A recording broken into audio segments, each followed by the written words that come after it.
Hello everybody, I'm just here on Facebook Live because I've come back from a book launch in Arundel at the Arundel Museum, and I just wanted to share some of the things that I got at the launch earlier today.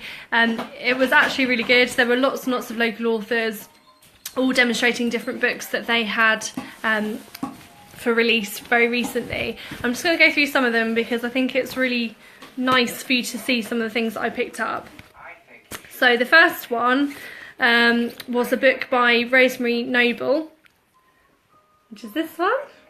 And again, it's going to look backwards to you guys because obviously I'm doing it as a Facebook Live video. But this is Search for the Light. So this is one of her first books. And it's the first of two different books which are in relation to an Australian, it's called an Australian saga. So a moment's foolish mistake cost 16-year-old Nora her freedom and her family. Sentenced to transportation, Nora needs to grow up fast to survive prison, the long journey and then life as an assigned servant in Van Diemen's Land of the 1820s. She's sustained by real friendships and other prisoners, Sarah and Helen. Can any one of them overcome the pitfalls of convict life to become pioneering settlers of what's modern day Tasmania? So that sounds really, really good. I'm really looking forward to reading that. And there is a second book, as I say, that comes after this book. But rather than buy that, because obviously I'll get the second book once I've read that first one, I thought it'd be really good to buy Rosemary's next book, her most recent piece of work, which is Ranter's Wharf. So you can see the fantastic cover for that here. And again, with all of these books, really excited because all of the authors signed them for me, which was lovely of them. But Ranter's Wharf is a book about a lady called Betsy. So, Izzy, my niece is making noise. Betsy needs an heir. Unwelcome suitors are clamouring for an answer. William needs a mother. It seems a perfect fit. William's lonely without his brother, though Betsy's gift of a kitten called Socks provides some solace and comfort. William's brother Joe arrives in town years later. Does he come in friendship or to settle a score? It takes a travelling preacher to bring the brothers together and allow William to set off on a journey of his own. When William thinks his life is finally settled, Joe's son has other plans. Heartbreak and havoc cannot be avoided. Ooh. The backdrop for this family saga is Grimsby, a small coastal town. It's trying to reinvent itself in the era of Napoleonic Wars, religious renewal and increasing demand for voting reform. So again, another really exciting book that I'm looking forward to reading. And fantastic. Congratulations to Rosemary on the publication of that book. So moving on then to our next author for today, Patricia Feinberg-Stoner. Two books I purchased from her. This one, just a really fun book, and for those of you that know me, I really love kittens and cats, and this one's called Paw Prints in the Butter. So this is a collection of poetry that Patricia has written, some really nice fun poems in there, and what it says on the back is, are there paw prints in the butter, a nose mark on the pane, is there fluff beneath the sofa? That cat's been here again. So we can all feel sort of at ease with this if we're cat lovers like myself, but also this is a really lovely book because I think I'm right in saying that there's donations from the sale of this book to a cat charity. I think I'm right in saying that. But no, it's a really lovely book, and I'm really pleased to have picked that one up because I wasn't aware that I was going to see that when I went to the launch today, so it's a nice additional extra. The book that I was actually going to purchase, which I did in fact purchase, is this lovely book here. Is that not an amazing cover? I really love that. It's really like a feast for the eyes, isn't it? So what it says on the back of this one then is Friday, July 18th, 2003. Just another hot, sleepy day in the village of Morbihan-le-Cabet. I probably have said that completely wrong. But for Patricia and her husband, this will be the day they become accidental expatriates. They're enjoying their summer holiday in the old village farmhouse they bought some 16 years earlier. The thought of living there permanently hasn't entered their heads. Then a brown and white spaniel called Purdy walks into their lives unexpectedly, and soon they realise that an energetic young dog and a central London flat just don't mix. So that's why they then move. I'm not going to read the whole of the back here, but this sounds like it's a really fantastic book. Again, I absolutely love this cover, really, really beautiful, and I'm really excited to read this book of Patricia's as well. And then in terms of another book that I picked up, I'm just looking over here because I can see my niece sat here looking at my books with lots of interest as well. So you've obviously got young readers interested. So this is another fantastic book. This one's by Angela Petch. and this one's called Now and Then in Tuscany. This is actually the second of Angela's books. I've got a leaflet actually inside this book, so I'm just going to show you what the first book is. So this is the first book, Tuscany Roots, that Angela has done. So with Tuscany Roots, unfortunately she's sold out of her copies of this today, otherwise I would have probably picked this one up as well. So what I'm going to do is I'll read this one and then probably pick up this one. So this one's the story of two women living in two different times. In 1943 in occupied Italy, Inez Santini's sheltered existence is turned upside down when she meets Norman, an escaped British POW. In 1999, Alice Swilland and their daughter starts to unravel her dead mother's diary. She travels to the beautiful Tuscan Apennines where the story unfolds.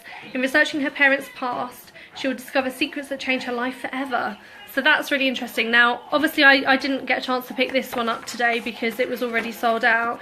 However, what I understand to be the case is that you can just pick up this book, and although it is one that follows on from Tuscan Roots, you can read it as a sort of standalone novel. So I've picked this one up to read, but I obviously will get the other one once I've read this. So this one's Now and Then in Tuscany. So just to let you know what this one's about. This one's the sequel, as I just said. It carries on the story of Anna and Francesco Stonucci with their family in the Apennines. Interwoven are the adventures of Giuseppe, which is Francesco's grandfather, and his winter journeys from the mountains down to the Tuscan plains, herding sheep and cattle to better grazing. This lasted for 5 months, encompassed many hardships, including the ever-present threat of malaria, bandits, and a long period of separation from the family. Each generation is on a journey of self-awareness. Giuseppe finds companionship and romance through his trials, whilst Anna's family have to find their own way through the maze of present-day dilemmas. And just as Anna uncovered secrets about her own past in Tuscan Roots, so obviously the first book, if you pick that up, it's Francesco who now makes a surprising discovery about his own identity. So again, it's just a lovely cover on that book. It's absolutely beautiful. But I'm really excited to read that one as well, and I've just had a quick sort of flick through the book on the way home from the launch, and there's some really lovely little pictures inside the book as well from this one, so really looking forward to reading that. And I should probably show you this as well, a coming soon leaflet that Angela gave me, which is Mavis and Dot, Frolics and Escapades Beside the Sea. Bit tongue-tied there. So this is the next book that is coming up from Angela, so we'll all be looking out for that one as well. And then finally, the last book that I picked up was by Jane Weymouth. So it's this lovely book here, Eliza Stone. Now, the back of this book says, born in a Suffolk village in the late Victorian era, Eliza wants to better herself, but has to go into service. When she gets a job in magnificent De Vere Hall, she's thrilled, but she falls in love with Lord De Vere's son and later has to leave in disgrace, cursing the house and the family. This sounds fantastic. I had a little chat with Jane at the launch today, and she was telling me that this is actually about a relative of hers, although obviously part of it is a work of fiction. But as similar with all of the other books that I picked up today, they're all books that have been fantastically researched by the ladies that wrote them. Really, really interesting. A lot of them include some of their family history and so on within them, so I'm really excited to read all of those books. I've got quite a pile. I'll just show you there, mind the kids chair. You can see there's quite a pile now of books that I've bought today. I bought 6 books in total at the launch. Always happy to support local authors, but also I'm an avid reader myself, so I'm really looking forward to reading all of those books. And obviously, just a bit of a plug here for Amazon reviews. You don't have to buy a book on Amazon to be able to review it. It does say if you haven't bought it, but you can still review it. So what I intend to do with all of these books is when I've read them, I will be putting an Amazon review on, and I will just indicate where it is that I bought the books. But it's really, really important that people do that, because whenever you do a review of a book on Amazon, it does pique the interest of the book on the site as a whole, and it makes it a lot more visible to people. So it is really, really important that you do that. I will do it for all of those books. It will take me a bit of time, I'm sure, to read them, but when I have, I will do it. So I just wanted to mention that to you guys, because obviously when you do buy books, if you can spend just a couple of minutes, even if it's just to give it a thumbs up and a number of stars, it's really, really good to do that for the authors. So the final thing that I just want to show you from today's book launch is this magazine, which I picked up, which I'm really, really excited about. This is a local Sussex magazine, And what it does is it says on the cover, it's emerging creative talent, and it's just really, really lovely. It's got spotlight on art trails, visual arts, makers and designers, performing arts, seasonal festivals, poetry, prose and illustration, creative courses, food, fashion and everything else, and then also Coda. And just to give an example, I'm just going to try and find the page that I was on earlier. Dun, dun, dun. Where is it? Here we go. So as part of everything that they do in this book, they also do book reviews as well. So you can see this book review page, and here you can see the lovely novels that I purchased today at the launch, which have been featured within this magazine. And I spoke to the lady that's involved behind this magazine today. She's absolutely lovely, and I think you'll all agree that looking through the magazine, it's really, really professional, really, really lovely. Loads of fantastic bits and pieces in there, lots of reviews and so on, and really, really fantastic for the Sussex area. So I absolutely love that. Never know, one day might be in it, but it was really, really nice to go along. So this afternoon has set me back a few pounds with the 6 books that I bought, and obviously picking up a fantastic cover of that magazine as well. But it's really, really good to get down and support local authors, because obviously it would be nice for people to support me as well, and I'm sure everybody is really thankful for any support that they can get. So I've got a busy time ahead of me reading these books. What I would suggest is that you all take a look at those. So again, just as a recap, I've got Jane Weymouth's book Eliza Stone, I've got Angela Petcher's book Now and Then in Tuscany, I've got Patricia Feinberg Stoner's book At Homes in the Pays d'Oc, which again I've probably pronounced that wrong. I've also got her other book, Poor Prince in the Butter. I've got Rosemary Noble's book, Ranter's Wharf, and then also another Rosemary book, Search for the Light, an Australian Saga. All of these books, as I understand it, are available on Amazon, but also if you have a look at the Facebook group Arun Scribes, all of those ladies are part of that, so I'm sure that they'll be able to let you know ways that you can get copies of their books as well. So please support them, please have a look and see if you can pick up some copies. Some fantastic novels there. Back to me, obviously I've got 2 competitions that are going on at the moment. One competition is a Facebook competition that has got a deadline of today, so you're going to need to enter that by midnight today. If you have a look on my author page, which is www.facebook.com/LouThompsonAuthor, you'll be able to see on there, pinned to the top of the page, is my Facebook competition. So quickly enter that before midnight. But also I am also running a Twitter competition. Now the Twitter competition hasn't been quite as successful. There's not so many people that seem to be going on to Twitter, but what that means for you guys is you've got a much better chance of winning, so that's fantastic. And it's a big stationery set of items that you can pick up from my Twitter competition. It's really, really simple to enter.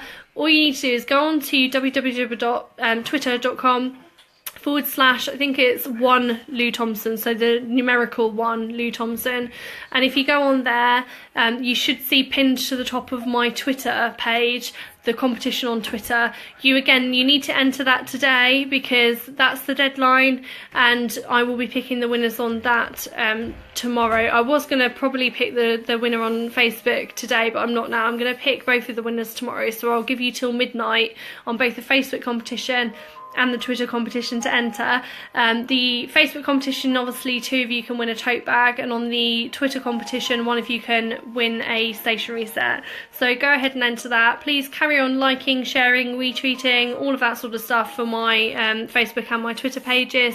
I have now got to about 310 likes, which is fantastic, and I do have some exciting competitions coming up for when I reach the 500 likes, but I won't reveal that for now. We're going to get the 2 competitions out of the way for April, and then I will give you a new competition for the 500 like mark.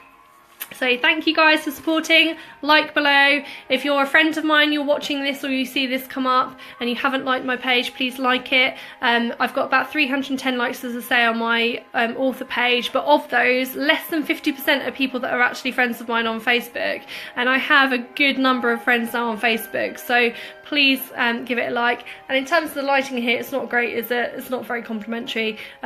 Let's just ignore that. Let's just pretend this is like a really rubbish filter. So keep following, liking, retweeting, go to Facebook, go to my blog, go to Twitter, and I'll tune in with you soon. Bye!